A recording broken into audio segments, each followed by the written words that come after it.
Здравейте! Реших да снимам клип с въпроси и отговори, като пуснах анкета в Instagram и там ви питах да ми зададете въпроси и сега ще отговоря на повечето от тях. Ще ги чета от телефона и ще отговарям. И нека започваме с първия въпрос. На колко калории започна подготовката и преди колко месеца? Започнах подготовката януари месец, тогава бях на 1500 калории. Орязахме ги повече, понеже бях качила много килограми и трябваше да подходим малко по-агресивно. Като в момента съм около 1300 калории. Правя ротация, като постоянно сменяме въглехидратите и мазнините. Протеина си ми е константа 140. Следващия въпрос. Как намаляш храната, когато чистиш и по колко въглехидрати ядеш и увеличаваш ли мазнините?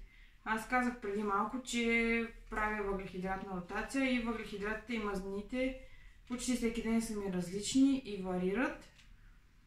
Но обикновено, когато свалям просто за обикновения живот, не за състезание, тогава просто намалям въглехидратите. Протеина ми е около 1,8 до 2,2 кг на килограм телесно тегло. Мазнините ги държа около 1 грам на килограм телесно тегло и въглехидратите вече каквото остане за тях. Глад има ли? Знаеш. Следващият въпрос. Как преодоляваш критиката? Като цяло интересувам се просто от мнението на мои близки хора. И дори те да ме критикуват, го приемам като градивна критика. Гледам да не ми влияе на нещата, които искам. Тоест, когато някой мой близък не е съгласен с това, което аз мечтая, не се съобразявам с него, просто защото трябва да следваме мечтите си, без значение кой какво мисли.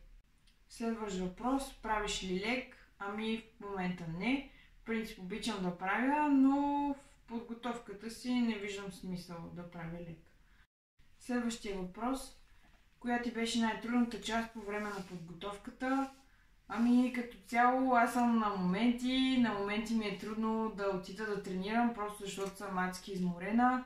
На моменти ми е трудно да си спазвам режима и да не превишавам калориите. На моменти просто ми е трудно ментално да се справям, но като цяло в началото ми беше най-трудно. То винаги е така, после свикваш и не ти е чак толкова напрягащо. Следващ въпрос.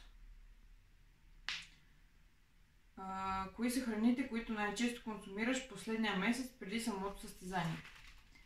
Като цяло пилешко филе, краставици, маруля, ориз, оризовки, зехтин, ядки, както и овесни ядки и яйца. И като цяло това са храните, които най-често използвам. Следващ въпрос. Кога и къде ще се състезаваш и в каква категория? На 13 април имам състезание в Пазарджик и на 20 и 21 април в Пловдив, като ще участвам и двата дни. Първият ден с жени, втория ден с девойки. Следващия въпрос. Правиш ли детокс преди състезанието? Много си яка, продължавай същия дух. Не правя детокс. Ще има ли и FitFit Macros Prep в бъдеще? Като цяло да, това съм го намислила. За хората, които не знаят какво означава, това значи просто да си на определени калории и макронутриенти и да си вмъкваш в тях каквато храна искаш. Като по принцип трябва да се набляга на здравословната храна, не като както много хора си мислят, ядеш каквото ти падне, само и само да ти влиза в макросите. Не е точно така. Обмислям да го направя, искам да видя каква форма ще изкарам на такъв преп, състезателен период, предсъстезателен. Но да. Следващ въпрос. На коя дата е състезанието в Пловдив? Както казах, 20 и 21 април. Следващ въпрос. Колко често си на нули?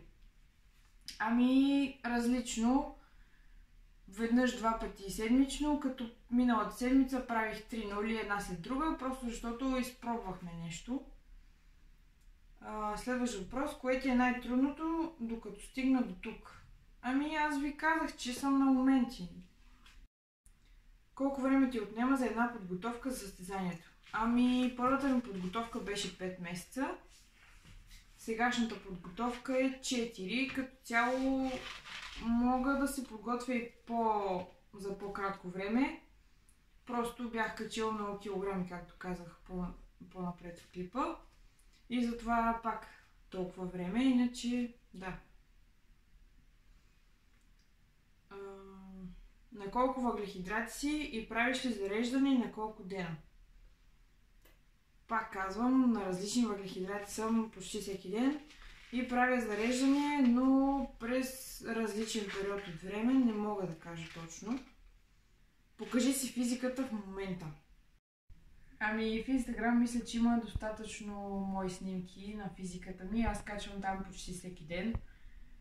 Затова, който не ме следва, може да отиде долу в описанието и ще намери там Инстаграм ми.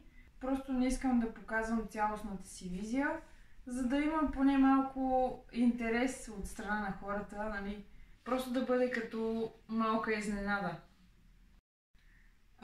Какъв ти е тренировъчният сплит? Колко често почиваш?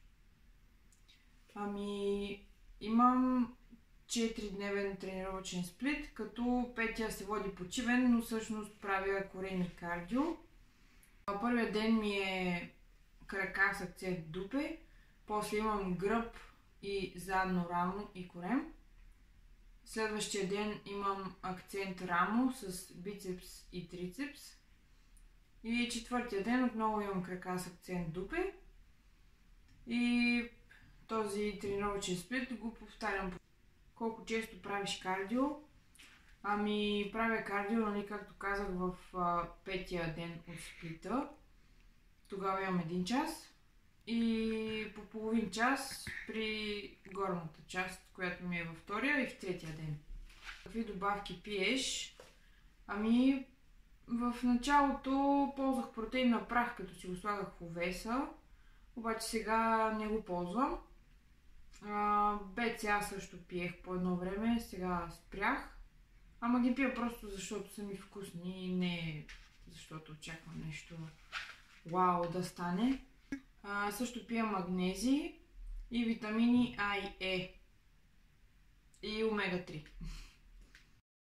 Обмислям да направя влог от пийка ми. Това е седмицата преди състезанието. Да ви покажа как се храня, как тренирам и какво правя през този период. Мисля, че ще ви бъде интересно, тъй като българки не съм виждала да са правили такива видеа. И мисля, днес хора, ще се видим в следващия клип. Този път обещавам. Всъщност, по-добре да не обещавам, но ще се видим в следващия клип. Може да ми последвате в Инстаграм, който ще е долу в описанието, също и Фейсбук страницата ми. Много ви благодаря за гледането и не забравяйте да вярвате в себе си.